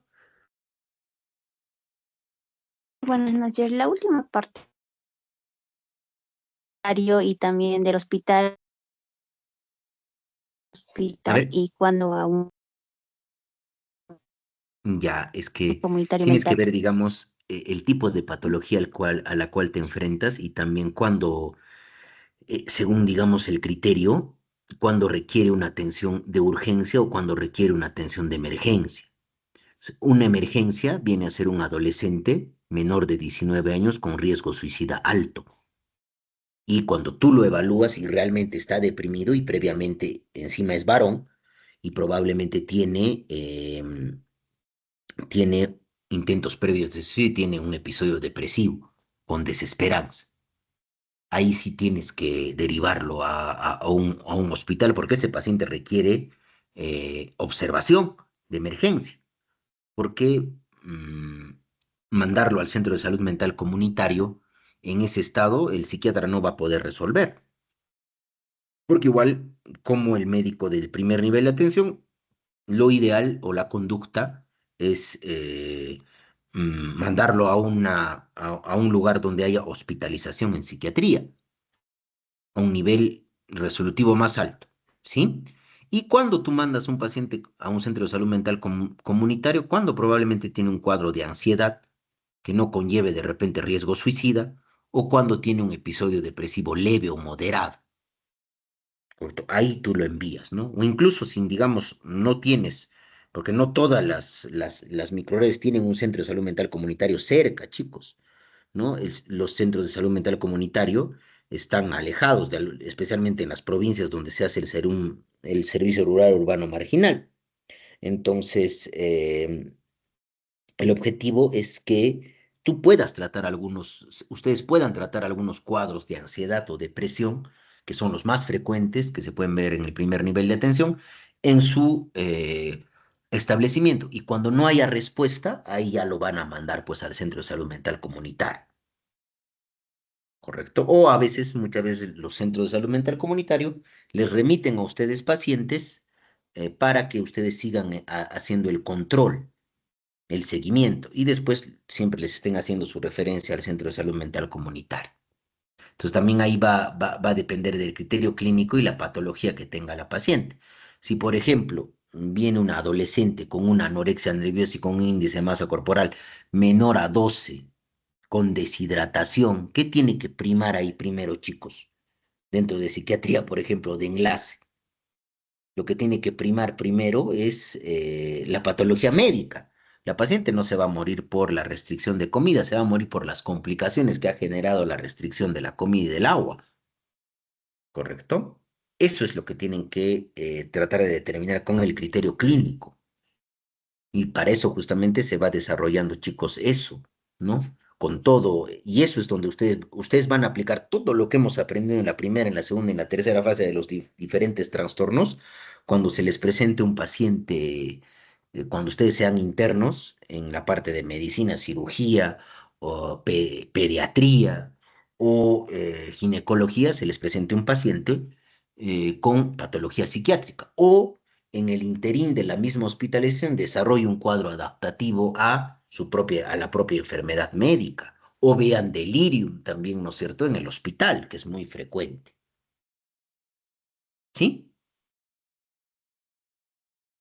Sí, doctor, muchas gracias. ¿Listo? ¿Alguna pregunta más, chicos?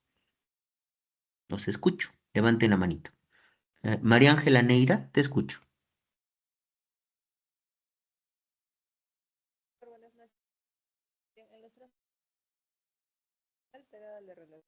A ver, no llego a escucharte. ¿Puedes levantar un poquito más la voz, por favor? No te escucho nada. Si no, a ver, no llego a escucharte.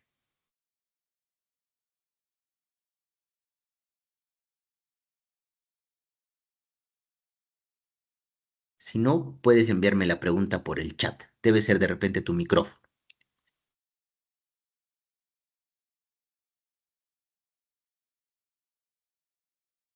Mientras tanto, chicos, ¿alguien más que quiera realizar alguna pregunta, alguna duda?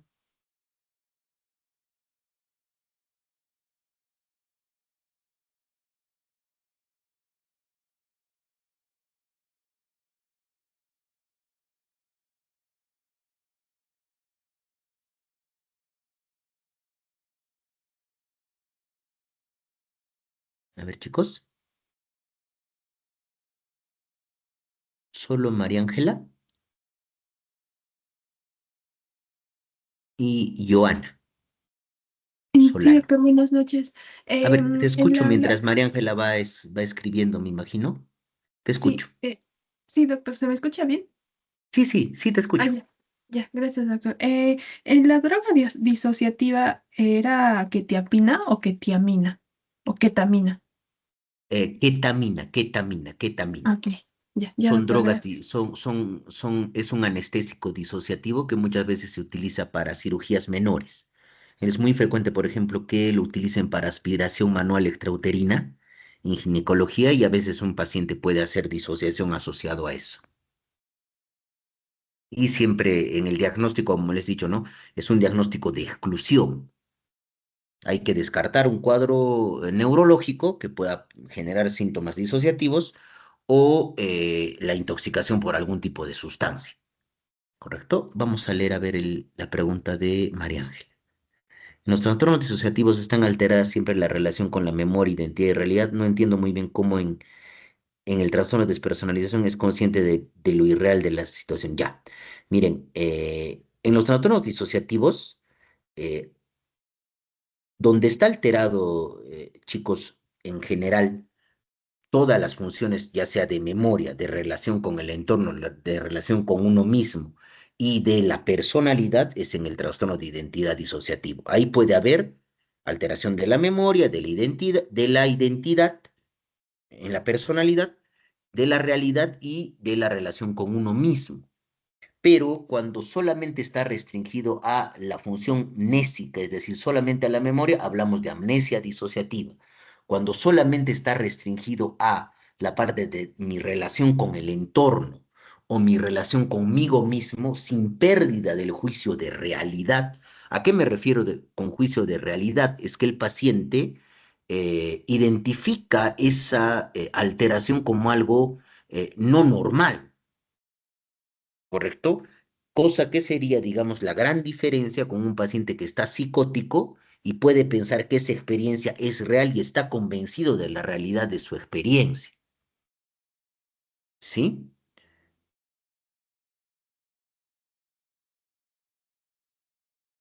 Entonces, esa sería la gran diferencia. Sí, ha quedado entendido, María Ángela, ¿no?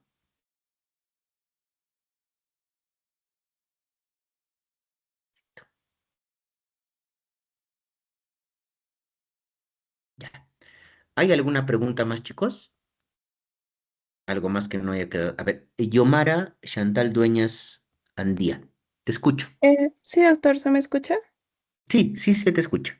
Doctor, tengo una duda en cuanto al tratamiento de mujeres embarazadas, bueno, y posparto. ¿En qué casos, usted mencionó que, por ejemplo, fluoxetina es seguro, también olanzapina, quetiapina y que también puede haber lo que es la brexanolona? Entonces, ¿en qué casos específicos, o sea, cuál elegiría de todos esos?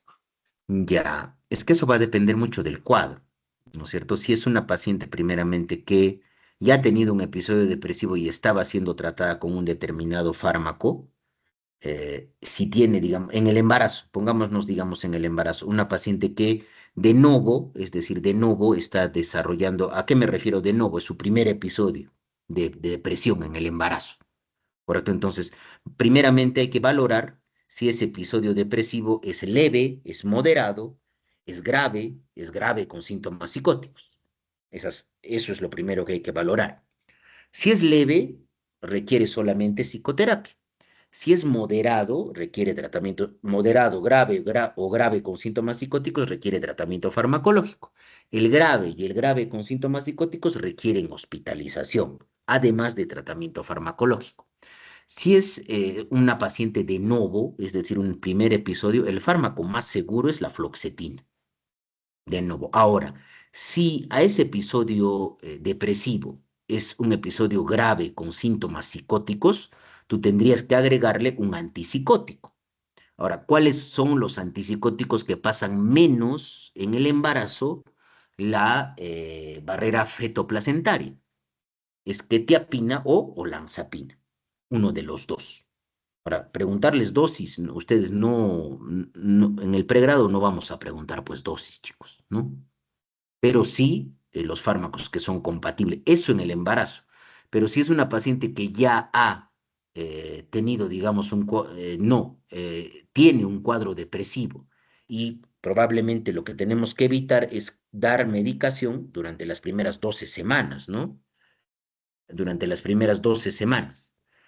Eh, Entonces, ahí hay que tratar de evitar dar medicación durante las 12 primeras semanas para disminuir el riesgo de teratogenicidad del uso de cualquier fármaco y luego, inicialmente, ver, digamos, con qué medicamento le estaba yendo bien a la paciente siendo tratada por la depresión y valorar, ¿no? Valorar el uso del medicamento.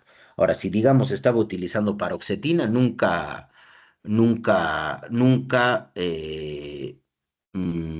vamos a utilizar paroxetina, porque la paroxetina tiene mucha correlación con el desarrollo, como también les he nombrado en la clase teórica, alteraciones en la formación del tabique interventricular, paroxetina. Por ejemplo, más seguros ahí serían fluoxetina, ¿no? En la parte del embarazo. Y igualmente dentro de los antipsicóticos, quetiapina o olanzapina. Ahora, en el posparto, en la depresión puerperal, fármacos a elegir y que van a ser, digamos, compatibles con la lactancia son sertralina y escitalopram, ¿correcto? Sertralina y escitalopram. Ahora, brexanolona sería ideal utilizarla, pero cuando primeramente la tengamos disponible, ¿no? Y es el único fármaco que se puede dar administración endovenosa, pero tiene que ser vigilado en un hospital. Si razonamos, solamente tendríamos que la podríamos utilizar en episodios graves sin síntomas psicóticos o graves con síntomas psicóticos que requieren hospitalización, ¿no?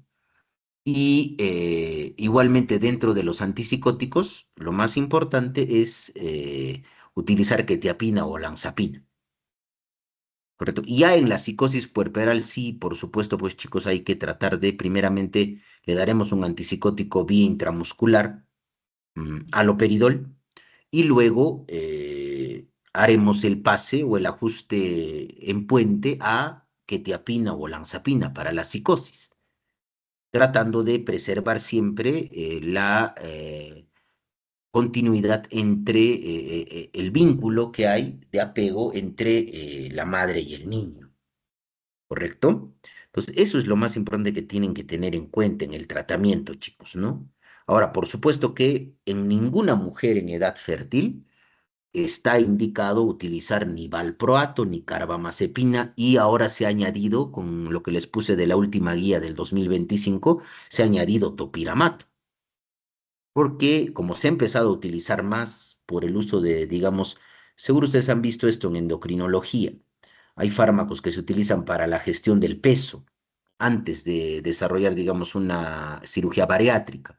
Ahí está, por ejemplo, la combinación topiramato-fentermina de liberación prolongada, así como también bupropión naltrexona de liberación prolongada. Ahora, entonces, como está habiendo mayor uso de este tipo de fármacos y se ha evidenciado ciertas alteraciones a nivel de la mielinización del tubo neural, con topiramato ya se ha emitido la alerta para el uso de topiramato en mujeres en edad fértil.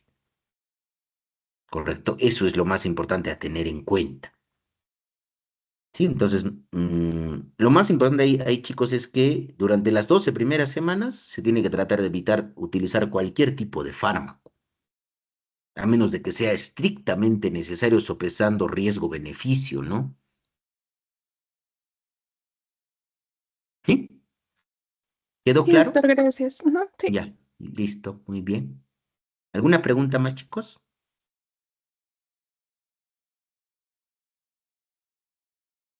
Creo que ha quedado todo claro, ¿no? El examen no se olviden que son solamente 16 preguntas, ¿sí? 16 preguntas y mañana, en el transcurso de la mañana, les voy a subir, chicos, las indicaciones de la actividad de extensión universitaria, ¿ya? Justamente eso lo estaba coordinando con Jorge. Ahora, otra de las cosas, mm, el día de mañana, no se olviden, es a las 8 el examen, ya se les ha mandado la distribución de aulas. ¿Y qué más falta? Bueno, ya tienen que tener, digamos, ya para la siguiente semana tiene que estar ya sus notas de práctica. Ya se les ha enviado también a a los jefes de práctica lo que tiene que ser para hasta qué fecha tienen para subir sus notas. Y segundo, también se ha enviado para que puedan subir su avance silábico, ¿correcto? Entonces, la actividad universitaria, chicos, va a ser el día viernes 5 probablemente a las 9:30 de la mañana, que es una hora prudente. No va a durar más de 2 horas, chicos. Se les va a dar las indicaciones bien escritas, incluso las encuestas. Yo las voy a imprimir en el centro de copias. No tienen por qué ustedes que imprimir las encuestas y les voy a distribuir a cada grupo. El objetivo, por ejemplo, chicos, chicos, es en general en toda la campaña tratar de hacer 300 encuestas como mínimo, ¿sí? Para poderlo procesar. Vamos a hacer una encuesta de lo que tiene que ver con conocimientos y actitudes respecto al consumo de alcohol en población universitaria. Sí, es decir, se va a poder evaluar a administrativos, estudiantes, que es la mayor cantidad de la comunidad universitaria, y también personal de servicio, ¿no? Para poder, yo estoy haciendo una hojita una ficha de recolección de datos. Atrás estamos haciendo, detrás de la ficha de recolección de datos va a estar el cuestionario de conocimientos y actitudes respecto al consumo de alcohol y lo vamos a ir aplicando. Yo les voy a entregar, digamos, de acuerdo a los grupos, imprimiré por lo menos unas 400 hojas para repartirlo. Sí, yo lo voy a llevar, lo vamos a repartir por grupos y ya les voy a dejar las indicaciones. Ahora, ¿cuál es el material que vamos a utilizar? El material que han podido desarrollar en sus guías de práctica, específicamente el asociado a consumo de sustancias, ¿no? Eso es lo más importante.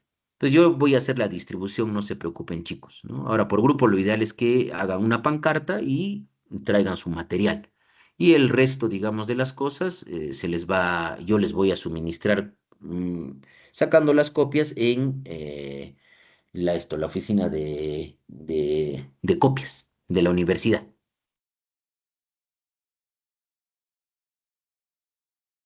¿Sí, chicos? ¿Alguna duda más que haya quedado?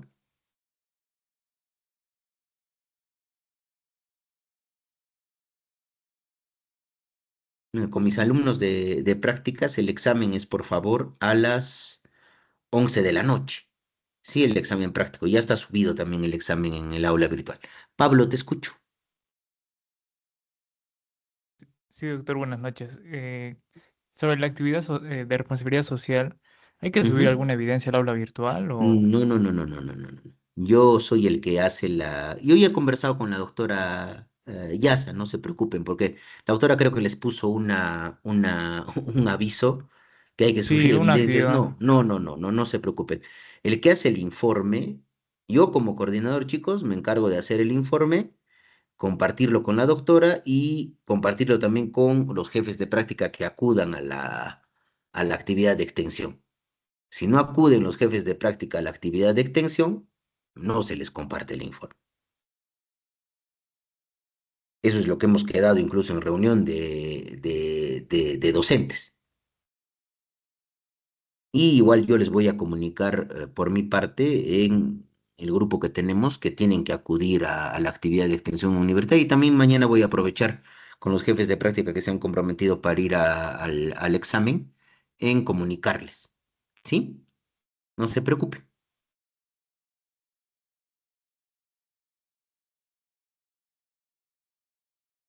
¿Alguna pregunta más, chicos?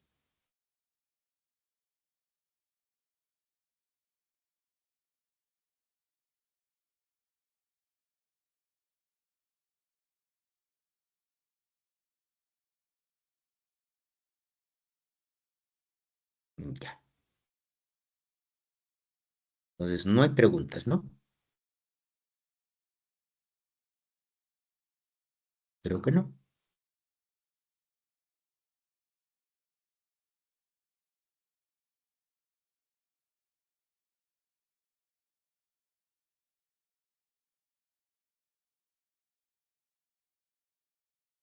Listo, chicos. Entonces, mañana nos estamos viendo a las 8 de la noche, ¿ya? Por favor, chicos, no se olviden de dar sus pasitos. Eso es de haber dado todos sus cuestionarios. Y porque eso también les sube la nota. El examen no está difícil, ¿ya? Son solamente 16 preguntas, recuerden, ¿no? Un punto es la actividad de extensión, un punto es su monografía y 2 puntos son sus pasitos. Entonces son 4 puntos. Más los 16 puntos de su examen teórico, tienen la nota de 20.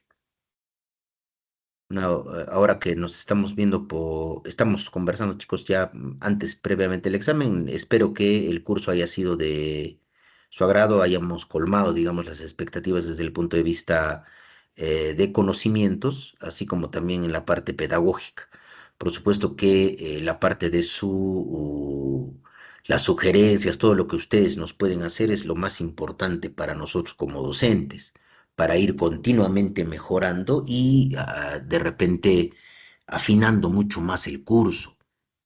Y lo que yo más quiero es que vean que la psiquiatría es algo muy importante en la formación de un médico general.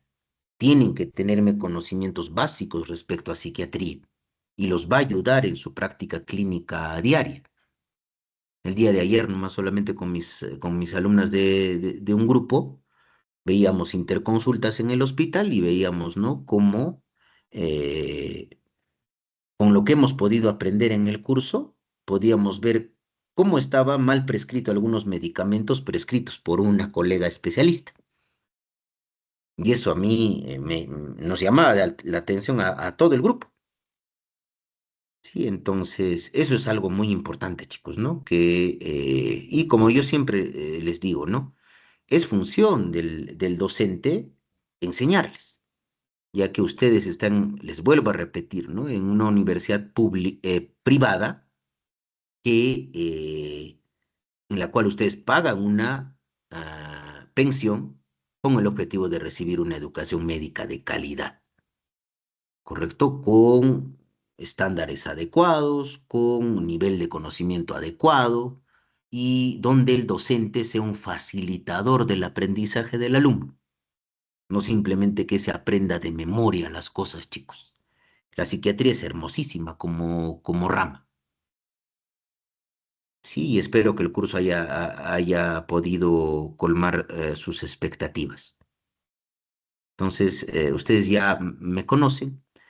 Para cualquier cosa que ustedes necesiten, estamos ahí en el servicio de psiquiatría del Hospital Regional Honorio Delgado. Igualmente, Jorge tiene mi número, si es que necesitan en algún momento alguna ayuda fuera, ¿no? De la parte académica, también en la parte clínica, estamos para poderlos apoyar en lo que necesiten. Les agradezco mucho por su tiempo, chicos. Espero que una vez terminemos la reunión, apenas termine, le voy a subir el enlace de la grabación al aula virtual, así como también se lo voy a enviar a Jorge para los que, digamos, no han podido ingresar, puedan ver, digamos, el repaso. ¿Sí?